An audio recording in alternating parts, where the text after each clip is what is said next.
Hello students, अब इस video में हम देख रहे हैं कि मशीन ट्रांसलेशन क्या होता है। तो जैसे आपने गूगल ट्रांसलेटर यूज़ किया होगा, इंग्लिश को हिंदी में या इंग्लिश टू अनदर लैंग्वेज में आपको ट्रांसलेशन करना होता है, तो आप गूगल ट्रांसलेटर का यूज़ करते हो। तो गूगल ट्रांसलेटर कैसे वर्क करता है, उसको ट्रांसलेट करने के लिए कौन से नेटवर्क्स का यूज़ करना पड़ता है, वो हम इस वीडियो में देखेंगे। तो मशीन ट्रांसलेशन क्या है? Is an automatic translation in which the computer software translates a text from one natural language to another.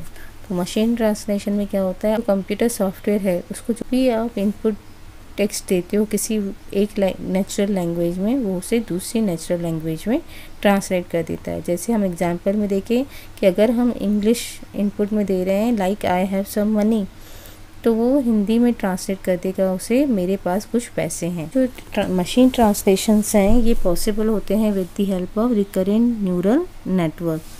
ठीक है, तो sequence to sequence models are use for machine translation which are recurrent neural based models. तो sequence to sequence models का use करना पड़ता है machine translation में, जो कि recurrent neural network based models होते हैं। तो इसमें क्या होता है कि जैसे हमने इनपुट में देखे हैं तो 4 वर्ड्स हैं, x1 x2 x3 x4, जबकि आउटपुट में कितने हैं, y1 y2 y3 y4 y5, 5 words हैं। तो जो लेंथ ऑफ इनपुट वर्ड्स हैं और जो लेंथ ऑफ आउटपुट वर्ड्स हैं वो सेम भी हो सकती हैं और डिफरेंट भी हो सकती हैं, वो डिपेंड करता है language to language. Finds the most relevant words in sentence for a target language. अब सीक्वेंस टू सीक्वेंस मॉडल का काम क्या होता है कि जो भी इनपुट में वर्ड्स दिए गए हैं उन मोस्ट रिलेवेंट वर्ड्स को सर्च करना टारगेट लैंग्वेज के लिए। जैसे यहाँ पर हमने आई लिखा है सेंटेंस में, तो इस आई से रिलेटेड मोस्ट रिलेवेंट वर्ड क्या होगा?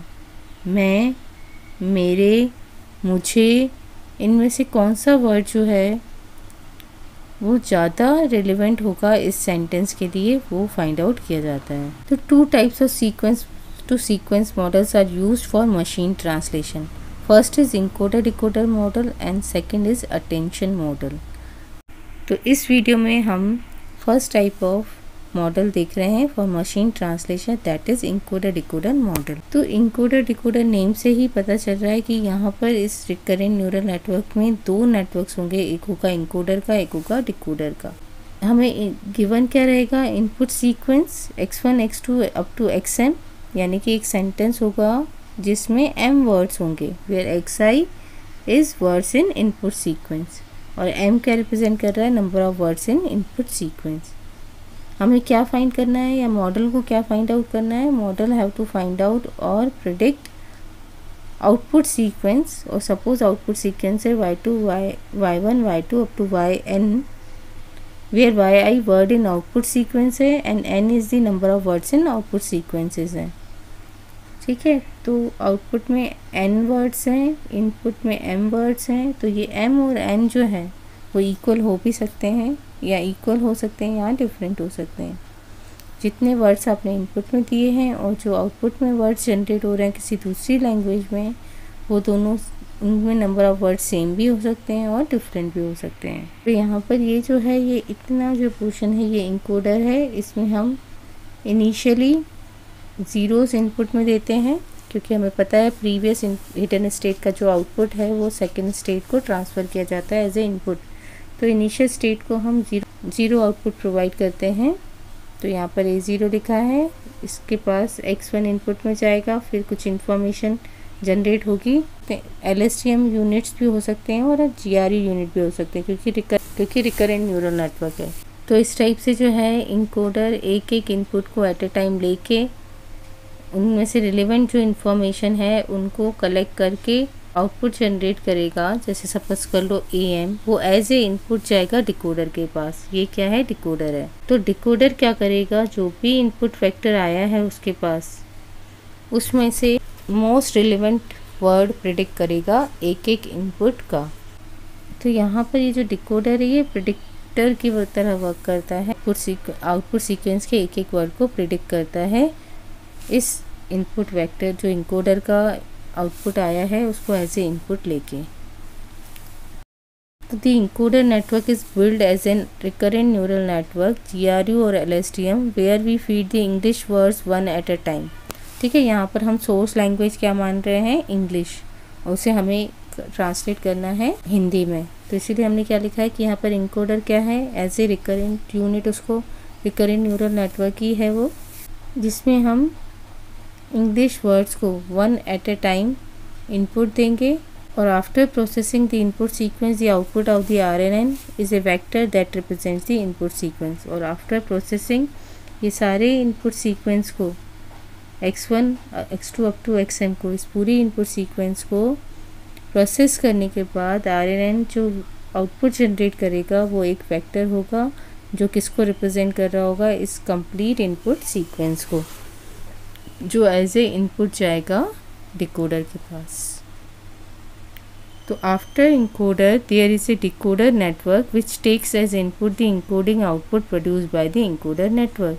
तो इनकोडर के बाद क्या एक डिकोडर नेटवर्क है जो इनपुट लेगा इनकोडिंग आउटपुट को, जो किसने प्रोड्यूस किया है, इनकोडर नेटवर्क ने। Decoder is then trained to output the translation one word at a time until it outputs the whole output sequence. Decoder जो है उसको इस टाइप से ट्रेन किया जाता है कि वो हर एक टाइम स्टैम्प पे एक वर्ड प्रोड्यूस करेगा आउटपुट का, और एक एक करके ये सारे आउटपुट वर्ड्स को प्रिडिक्ट कर लेगा आउटपुट सीक्वेंस की, और फिर स्टॉप हो जाएगा। Decoder acts mainly as a language model or probabilistic model that are able to predict the next word in the sequence given the words that precedes it।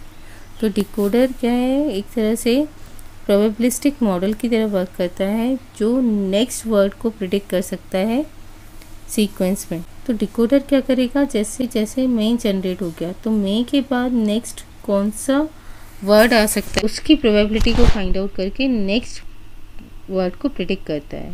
तो इसीलिए क्या कहा है कि डिकोडर जो है वो as a language model work करता है या प्रोबेबिलिस्टिक मॉडल की तरह वर्क करता है, जिसमें ये एबिलिटी होती है कि वो नेक्स्ट वर्ड कौन सा आएगा आउटपुट सीक्वेंस में उसको प्रिडिक्ट करता है। जो प्रीवियस आउटपुट वर्ड्स जनरेट हो चुके हैं उनके बेसिस पे वो नेक्स्ट वर्ड को प्रिडिक्ट करता है। Instead of having an input of all zeros, here the input of decoder is output vector of the encoder network. तो इनिशियली डिकोडर को जीरो इनपुट नहीं देके जो आउटपुट जनरेट किया है, आउटपुट वेक्टर जनरेट किया इनकोडर ने, उसको एज ए इनपुट दिया जाता है। So machine translation model like encoder decoder can be thought of as a conditional language model for a system that translates English to Hindi. That means instead of modelling the probability of any sentence, it is now shaping the likelihood of the output conditioned on some input sentence। तो encoder decoder model को हम conditional language model भी बोल सकते हैं। तो machine translation जो है वो दो टाइप से हो सकता है, एक कि पूरे इनपुट वर्ड को लेके, पूरे इनपुट सीक्वेंस को लेके उसके रिलेवेंट जो कंप्लीट सेंटेंस होगा, आउटपुट सेंटेंस होगा, उसको जनरेट करे। तो आपने इंग्लिश में कोई सेंटेंस दिया तो इस पूरे सेंटेंस के करस्पॉन्डिंग कौन सा मोस्ट रिलेवेंट सेंटेंस होगा उसको पूरा एक साथ प्रोड्यूस करे डिकोडर।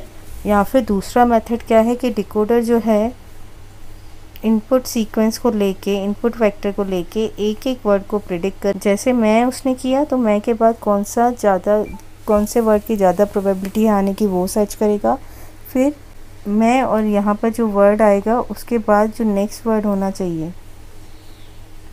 इन दोनों को देख के नेक्स्ट मोस्ट रिलेवेंट वर्ड कौन सा होना चाहिए उसको प्रिडिक्ट करेगा। इस टाइप से ये डिकोडर वर्क करता है।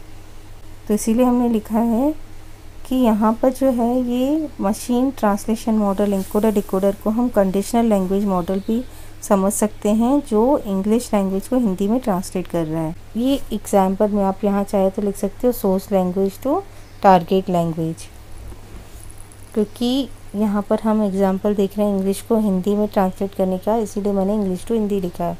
आप चाहो तो लिख सकते हो source language to target language. तो मशीन लर्निंग मॉडल जैसे इनकोडर डिकोडर है उनको हम कंडीशनल लैंग्वेज मॉडल समझ सकते हैं, क्योंकि यहाँ पर क्या हो रहा है, instead of modelling the probability of any sentence it is now shaping the likelihood of the output Hindi translation conditioned on some input sentence English text। तो यहाँ पर डिकोडर में क्या किया जाता है, जो आप सपोज इंग्लिश लैंग्वेज में सेंटेंस दे रही हो आई हैव सम मनी, तो ये आपने इनपुट दिया है इनकोडर को। इनकोडर क्या करेगा, इसके करस्पॉन्डिंग एक वेक्टर जनरेट कर देगा, जैसे हमने कहा AM। ये इनपुट जो है वो डिकोडर के पास जाएगा और डिकोडर क्या करेगा कि इस सेंटेंस को यूज़ करके एक एक वर्ड को प्रोड्यूस करेगा आउटपुट सीक्वेंस में। जैसे मेरे पहले सर्च कर लिया, आई हैव सम मनी का क्या हो रहा है, मेरे पास कुछ पैसे हैं, तो पहले मेरे को सर्च कर लिया, फिर मेरे के करस्पॉन्डिंग कितने मोस्ट प्रोबेबिलिटी के वर्ड्स हो सकते हैं, उनमें से भी सबसे हाईएस्ट प्रोबेबिलिटी का जो वर्ड होगा वो सिलेक्ट करके यहाँ पर आ जाएगा। फिर नेक्स्ट थर्ड वर्ड सेलेक्ट करने के लिए इन दोनों को और इनपुट को देख के नेक्स्ट वर्ड प्रिडिक्ट करता है। Due to the probabilistic behaviour of model there can be more than one translation to input English sentence. तो क्योंकि यहाँ पर प्रोबेबिलिटी बिहेवियर को यूज़ किया जा रहा है, तो उस केस में क्या होगा, एक ही इनपुट सीक्वेंस के मल्टीपल आउटपुट सीक्वेंसेस जनरेट हो जाएगी। ठीक है, मतलब आपने जो इनपुट दिया है, इनपुट सीक्वेंस दिया आई हैव सम मनी, तो उसके मल्टीपल ट्रांसलेशंस जनरेट होंगे क्योंकि ये प्रोबेबिलिटी बेसिस पे है। अब सम मनी का ट्रांसलेशन ये भी हो सकता है मेरे पास कुछ पैसे हैं या मेरे पास पैसे हैं। तो इनमें से जिसकी प्रोबेबिलिटी हाईएस्ट होगी उस ट्रांसलेशन को एज ए आउटपुट जनरेट करेगा ये इनकोडर डिकोडर नेटवर्क। तो हमारा मेन एम क्या होना चाहिए कि जो मॉडल हम बना रहे हैं इनकोडर डिकोडर, उसको जो आउटपुट सीक्वेंसेस आई हैं, मल्टीपल आउटपुट सीक्वेंस आई हैं गिवन इनपुट सीक्वेंस के लिए, उसके लिए भी उसे कौन सा वाला सर्च करना है, कौन सा वाला आउटपुट प्रोड्यूस करना है जिसकी प्रोबेबिलिटी सबसे ज़्यादा हो। मैक्सिमम प्रोबेबिलिटी वाला आउटपुट जनरेट करने के लिए यहाँ पर आर्ग्यूमेंट मैक्स फंक्शन है। तो जिसकी प्रोबेबिलिटी ज़्यादा होगी वो वाला आउटपुट हमें इनकोडर डिकोडर मॉडल प्रोड्यूस करके दे देगा। तो ये इनपुट है और ये आउटपुट है। किसी बुक में आपको ये नोटेशन भी दिखेगी, तो दोनों का मतलब सेम है। Our aim is to find the most suitable translation. Translator models का मेन गोल क्या होना चाहिए कि उन्हें जो सबसे सुटेबल ट्रांसलेशन सेंटेंस है उस गिवन इनपुट सीक्वेंस के लिए वो प्रोड्यूस करना चाहिए। So model does not sample the outputs at random but it finds the Hindi sentence that maximize the conditional probability. तो मल्टीपल सेंटेंसेस जो जनरेट हो रहे हैं ट्रांसलेशन मॉडल में, उनमें से कोई रैंडमली नहीं सिलेक्ट किया जाता है, उनमें से भी कौन सा सेंटेंस सेलेक्ट किया जाएगा जो कंडीशनल प्रोबेबिलिटी को मैक्सिमाइज कर रहा होगा। यानी जैसे इनपुट सीक्वेंस आई थी, इसके 3 आउटपुट सीक्वेंसेस जनरेट करी ट्रांसलेटर ने, उनमें से भी इसकी प्रोबेबिलिटी सपोज 0.5 है, इसकी 0.6 है, इसकी 0.7 है, तो कौन सा सिलेक्ट करेगा वो 0.7 वाला, क्योंकि इसकी प्रोबेबिलिटी सबसे हाईएस्ट है। मॉडल हमारे एग्जाम्पल में उस हिंदी सेंटेंस को हमें प्रोवाइड करेगा जो कंडीशनल प्रोबेबिलिटी को मैक्सिमाइज कर रहा होगा। To maximize the conditional probability और to find the most likely translation for a input sentence, the most common algorithm is used that is called beam search algorithm. तो इस conditional probability को maximise करने के लिए, या कह सकते हो कि most likely translation find out करने के लिए गिवन इनपुट सीक्वेंस का जो मोस्ट कॉमन एल्गोरिथम यूज़ होता है वो होता है बीम सर्च एल्गोरिथम। तो नेक्स्ट वीडियो में हम पढ़ेंगे बीम सर्च एल्गोरिथम।